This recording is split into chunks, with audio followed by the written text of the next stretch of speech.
Inilah kisah ajaib wafatnya Nabi Sulaiman alaihi salam yang kisahnya diabadikan dalam Al-Quran. Banyak umat Islam yang belum tahu bahwa wafatnya Nabi Sulaiman alaihi salam itu dipenuhi peristiwa agung penuh dengan hikmah. Saking agungnya, kisahnya bahkan diabadikan dalam Al-Quran surah Saba ayat 14. Dikisahkan, dahulu Nabi Sulaiman alaihi salam dikenal sebagai raja yang sangat berkuasa. Beliau memerintah tidak hanya manusia, tetapi juga jin, setan, dan bahkan hewan. Kerajaannya makmur dan pasukannya tak tertandingi. Namun di balik semua kekuasaan duniawi itu, beliau adalah hamba Allah yang saleh, bijaksana, dan taat. Beliau dianugerahi kemampuan berbicara dan memahami bahasa hewan, termasuk burung seperti kisah burung Hudhud dan Ratu Balkis. Angin tunduk padanya, memindahkannya beserta bala tentaranya kemana saja dalam sekejap. Beliau juga mampu mengendalikan jin dan setan yang dipekerjakan untuk membangun bangunan megah, istana, dan benda-benda seni. Meskipun memiliki kekuasaan mutlak, Nabi Sulaiman sangat bersyukur kepada Allah. Beliau rendah hati, sering berdoa, dan selalu mengutamakan keadilan dalam pemerintahannya. Beliau menggunakan kekuatannya untuk menyebarkan tauhid dan kebenaran, bukan untuk menindas. Wafatnya Nabi Sulaiman adalah salah satu peristiwa paling unik dalam sejarah kenabian, yang menjadi bukti nyata bahwa hanya Allah yang mengetahui hal gaib. Dahulu Nabi Sulaiman alaihi salam meninggal dunia karena ajal yang telah ditetapkan Allah Subhanahu wa taala sebagaimana manusia biasa. Tidak ada penyebab fisik spesifik yang dicatat selain ketetapan ilahi. Peristiwa ini terjadi saat beliau sedang mengawasi pekerjaan pembangunan Baitul Maqdis di Yerusalem.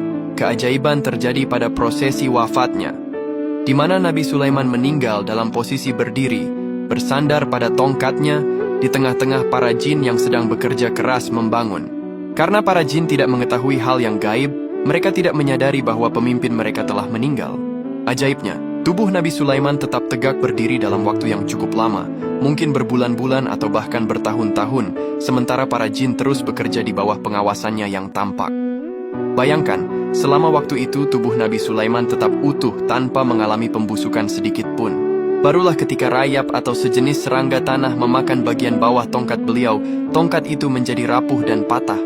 Tubuh Nabi Sulaiman yang sudah kaku akhirnya tersungkur ke tanah. Momen tersungkurnya jasad Nabi Sulaiman ini lantas menjadi peristiwa yang menggemparkan bagi bangsa jin dan setan. Mereka terkejut luar biasa dan segera menyadari bahwa raja mereka telah wafat sejak lama. Para jin lantas merasa sangat malu dan takut karena kebohongan mereka selama ini terbongkar. Mereka sering mengaku mengetahui hal gaib untuk menakut-nakuti manusia, tetapi wafatnya Nabi Sulaiman membuktikan sebaliknya. Kisah ini memberikan pelajaran mendalam kepada kita bahwa pengetahuan tentang hal gaib adalah milik Allah semata. Bahkan makhluk sekuat jin pun tidak memiliki kemampuan tersebut. Kisah ajaib wafatnya Nabi Sulaiman ini bahkan masuk menjadi salah satu kisah terbesar dalam Al-Quran.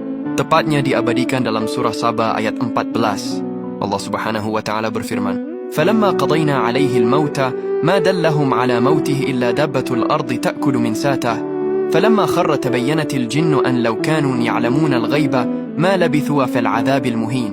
Yang artinya, maka ketika telah kami tetapkan kematian Sulaiman, tidak ada yang menunjukkan kepada mereka kematiannya itu kecuali rayap yang memakan tongkatnya. Ketika dia telah tersungkur, jin menyadari bahwa sekiranya mengetahui yang gaib, tentu mereka tidak berada dalam siksa yang menghinakan. Ya Allah, semoga kita semua diberikan ketetapan iman, Islam, dan wafat dalam keadaan husnul khotimah. Amin.